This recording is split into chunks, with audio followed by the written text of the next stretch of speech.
శుక్లాంబరధరం విష్ణుం శశివర్ణం చతుర్భుజం ప్రసన్నవదనం ధ్యాయేత్ సర్వవిఘ్నోపశాంతయే అగజానన పద్మార్కం గజానన మహార్నిశం అనేకదంతం భక్తానాం ఏకదంతం ఉపాస్మహే. ఓం గం గణపతయే నమః. ఓం శ్రీ మాత్రే నమః. ఓం శ్రీ గురుభ్యో నమః. మా ఆది ఆస్ట్రాలజీని చూస్తున్నటువంటి మీ అందరికీ, అలాగే విదేశాల్లో కూడా నివసిస్తూ నన్ను ఎంతగానో ప్రోత్సహిస్తూ నాకు ఫోన్ చేస్తూ ఉన్నటువంటి మీ అందరికీ పేరు పేరున నా హృదయపూర్వక నమస్కారాలు. మీరు మీ జాతకాలు తెలుసుకోవాలనుకుంటే మా ఆది ఆస్ట్రాలజీని సంప్రదించవచ్చు.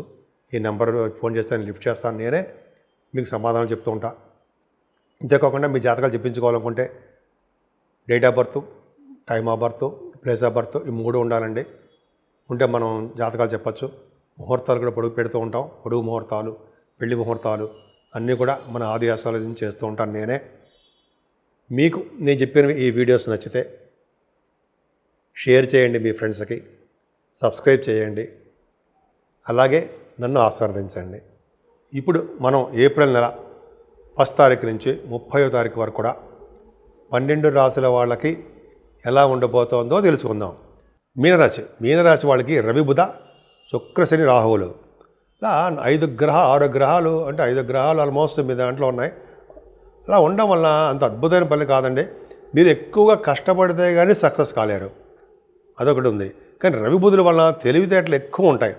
విద్యా పారంగతులు అంటారు సరే, అలా విద్యలో బాగా రాణించడానికి రవి బుధులు లగ్న రాశిలో ఉండడం అదృష్టమే. కానీ శని, రాహువులు అంత అదృష్టం కాదండి. కష్టపడితే తప్ప ఏ విషయం సాధించలేరు. రవి ద్వితీయ భావంలో ఉన్నారంటే స్పీడ్నెస్ ఎక్కువ ఉంటుంది, తెలివిగా ఉంటారు, డైనమిక్గా ఉంటారు. పైగా మీకు రావాల్సిన సంపదలు బ్రహ్మాండంగా వచ్చి తీరుతాయి. మీ రాశ్యాధిపతి గురుడు 3వ భావంలో ఉండడం వల్ల మీ రాశికి బలం గురుడే. అద్భుతం. మీ తమ్ముడికి బాగుంటుంది, మీకు బాగుంటుంది. ఎంత అదృష్టం అండి. అంతేకాకుండా మీకు మంచి మంచి ఆలోచనలు రావడం, ఐడియాస్ అంటాం కదా, మంచి మంచి ఐడియాస్ వస్తూ ఉంటాయి. అది మీ బాసులకి, మీ పక్క వాళ్ళకి షేర్ చేసుకుంటుంటారు. అది కొన్ని సందర్భాల్లో కార్యరూపం దాలుస్తారు. అంతేకాకుండా శుభవార్తలు వింటారు.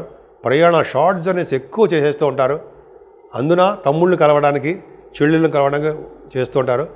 పంచమ భావంలో నీచ కుజుడు అన్నాడు కదండి, తప్పు. అంటే చిల్డ్రన్ విషయంలో కొద్దిగా ఇబ్బందులు ఎదుర్కొంటూ ఉంటారు. సంతానం పుట్టడం విషయంలో మాత్రమే. సంతానం వల్ల ఇబ్బంది ఏమి ఉండదు, సంతాన డెవలప్మెంట్స్ ఉంటాయి. ఈ స్టాక్ మార్కెట్లో కానీ, రియల్ ఎస్టేట్ రంగంలో కానీ లాసులు రావడానికి, భూముల వలన లాసులు రావడానికి అవకాశం ఎక్కువ. ఏదైనా భార్యాభర్తల యొక్క అనురాగం తగ్గిపోతూ ఉంటుంది. శని, రాహువులు సప్తమ స్థానంలో ఉండడము, కేతు సప్తమ స్థానంలో ఉండడమే కారణం. కానీ గురుడు కూడా సప్తమ స్థానానికి పెట్టడం, గురుదృష్టి ఉండడం వలన సేఫ్ అవుతారు. అంటే భార్యాభర్తలు మంచి అభివృద్ధి ఉంటుంది, కలిసి ఉంటారు, వాళ్ళు ఒకళ్ళనొకళ్ళు అన్యోన్యత ఉంటుంది. అంతేకాకుండా దగ్గరకు వచ్చి సంబంధించిన వివాహ సంబంధాలు వేడుకలు జరుగుతాయి. మీ బిజినెస్ పార్ట్నర్స్ మధ్య తగాదాలు ఉన్నా అవి సమసిపోయి పోయి చక్కగా ఆనందంగా ఉండడానికి అవకాశాలు ఎక్కువ, అదృష్టం ఎక్కువ. అనారోగ్య సమస్యలు బయటపడతారు. చెప్పాలంటే రోబస్ట్ హెల్త్ అంటారు కదా, మంచి బ్రహ్మాండమైన హెల్త్ ఉండడానికి అవకాశాలు ఎక్కువ ఉంటాయి. మీకు సేవకాజనం ఉంటారు. అంతేకాకుండా తలవంతరముగా వచ్చే ధనయోగం బ్రహ్మాండంగా ఉంటుంది. భాగ్యస్థానానికి గురుదృష్టి, నాన్నగారికి బాగుంటుంది. మీనరాశి వాళ్ళకి నాన్నగారికి ఆయుష్ బ్రహ్మాండంగా ఉంది. ఆదాయం కూడా చాలా బాగుంటుంది మీకు. అలాగే బ్యాంకింగ్ రంగంలో ఉన్న వాళ్ళకి, విద్యా సంస్థలో ఉన్న వాళ్ళకి, ఫైనాన్స్ అండ్ అకౌంట్స్ డిపార్ట్మెంట్లో ఉన్న వాళ్ళకి, వేద పండితులకి మీ వ్యాపార అభివృద్ధి ఉంటూనే ఉంటాయి.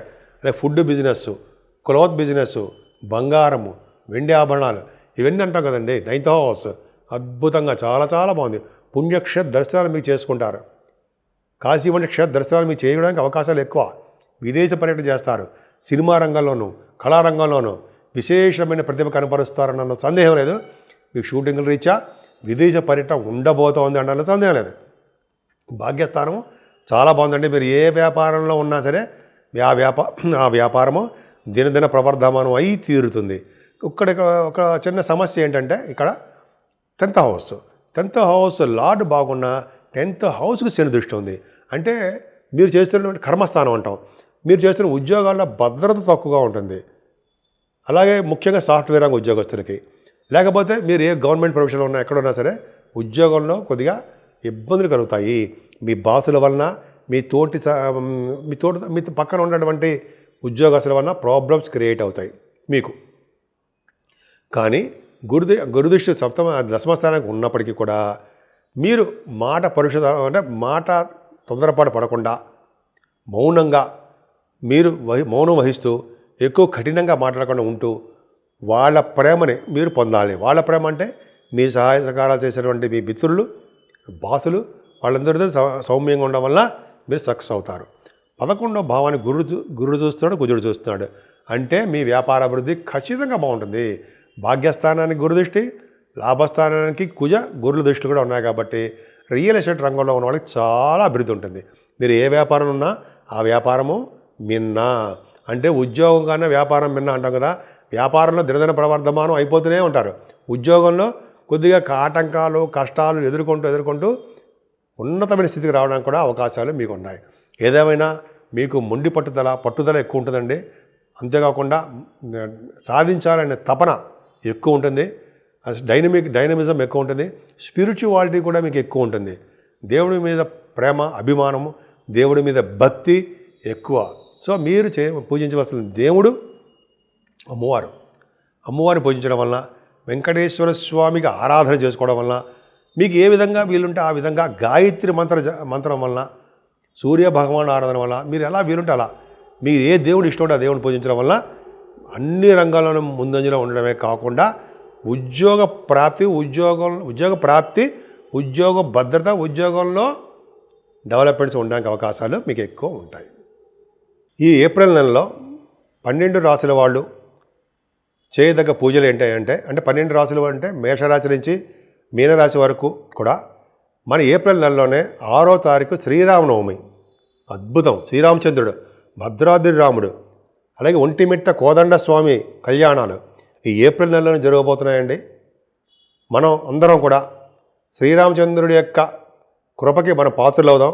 ఆ రోజు శ్రీరామచంద్రుడి యొక్క కళ్యాణం చేయించుకోవడము, శ్రీరామచంద్రుడి యొక్క దర్శనం చేసుకోవడము, వీలుంటే భద్రాచలం వెళ్ళడము, లేకపోతే మన ఇళ్లలోనే మన టీవీలో చూస్తూ ఉంటాం. అలాగే మన ఊళ్ళో కూడా శ్రీరామచంద్రుని కళ్యాణం చేయించుకోవడము, శ్రీరామచంద్రుని ఆరాధించడం ఎంతో అదృష్టం ఉండాలండి, ఉంటుంది. ఎవరైతే శ్రీరామచంద్రుడి కళ్యాణం చేయించుకుంటారో వాళ్ళకి పెళ్ళిళ్ళు అవని వాళ్ళకి పెళ్ళిళ్ళు అవ్వడము, భార్యాభర్తల మధ్య విషయంలో ఏమైనా ప్రాబ్లమ్స్ ఉంటే అవి సక్సెస్ అవ్వడము, కోర్టు వ్యవహారాలు ఏమైనా ఉంటే అవి వాటిల్లో విజయం సాధించడము, ఉద్యోగ వ్యాపారాల్లో కూడా విజయం సాధించడము, మనం పిల్లల విషయంలో వాళ్ళకి భవిష్యత్తు బాగా ఉండడము, మనం ఏ రంగంలో ఉన్నా ఆ రంగంలో వృద్ధి కలగడము, ముఖ్యంగా సినిమా రంగము, టెలివిజన్ రంగము, అలాగే రాజకీయ రంగం, పొలిటికల్ రంగం, ఇలాగా అన్ని రంగాల్లో ఉన్న వాళ్ళందరికీ కూడా శ్రీరామచంద్రుడి యొక్క ఆశీస్సులు ఖచ్చితంగా కావాలండి. శ్రీరాముడు, అమ్మవారు సీతాదేవి, లక్ష్మణస్వామి, భరత శత్రుఘ్నులు వీళ్ళందరి యొక్క ప్రభావం మనమే ఉండాలి. సో ఏమాత్రము మీకు అవకాశం ఉన్నా 6వ తారీఖుని స్వామివారి యొక్క దర్శనము, స్వామివారి యొక్క కళ్యాణాలు మన ఊళ్ళోనే ఉంటాయి. అలాగే పానకము, వడపప్పు విశేషం ఉందండి. పానకం, వడపప్పు ఎవరైతే చేయిస్తారో శ్రీరామచంద్రుడికి వాళ్ళ భార్యాభర్తల యొక్క అన్యోన్య దాంపత్యం ఉంటుంది అని శాస్త్రం చెప్తోంది. సో ఈ విధంగా మనం శ్రీరామచంద్రుడిని కొలుద్దాము. అలాగే సంకటహర చతుర్థి కూడా ఉందండి ఈ నెలలో కూడానే. అద్భుతమైన పండుగలు చాలా ఉన్నాయి. మనం ముఖ్యంగా శ్రీరామచంద్రుడిని మనం కొలుద్దాం. ఒంటిమిట్ట శ్రీరామచంద్రుడు కళ్యాణం ఎంతో అద్భుతం అండి. ఆయన కూడా కొలుద్దాం. శ్రీరామచంద్రుడిని ఎక్కడున్నా సరే రామ రామ రామ అంటే ఎన్నో పాపాలు పోతాయని మనం చాలా గురువుగారు చెప్తుంటారు కదండి. సో ఈ నెల మొత్తం కూడా శ్రీరామచంద్రుడిని కొలుస్తూ, శ్రీరామచంద్రుడే మనం నిలవెల్లా ఆయన్ని పూజిస్తూ, ఆయనకు కావాల్సినటువంటి మన సపరీలు చేసుకుంటూ, స్వామివారి యొక్క ఆశీస్సులకి, ఆయనకి కృపకి మనం పాత్రలవుదాం.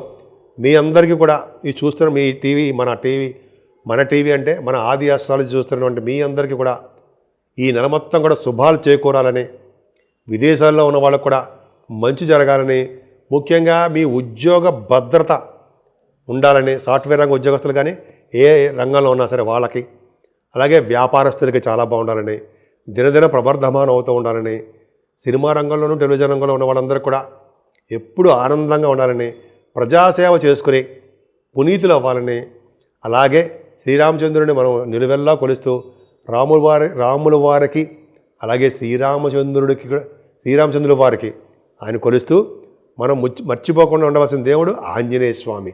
ఆంజనేయ స్వామిని నిరంతరం పూజించడం వలన శ్రీరామచంద్రుడి యొక్క కరుణా కటాక్షాలు మనకు కలగాలంటే ఆంజనేయ స్వామిని పట్టుకోవాలంటారు. సో ఈ విధంగా మనం అందరినీ శ్రీరామచంద్రుడిని ఆంజనేయ స్వామిని పూజిస్తూ ఈ నెల మొత్తం కూడా అద్భుతమైన ఫలితాలు కలగాలని, మనందరికీ కలుగుతాయని, అందరూ కూడా మంచి సుఖ సంతోషాలతోటి ఆయురారోగ్యాలతో ఉండాలని నేను మనస్ఫూర్తిగా కోరుకుంటున్నాను.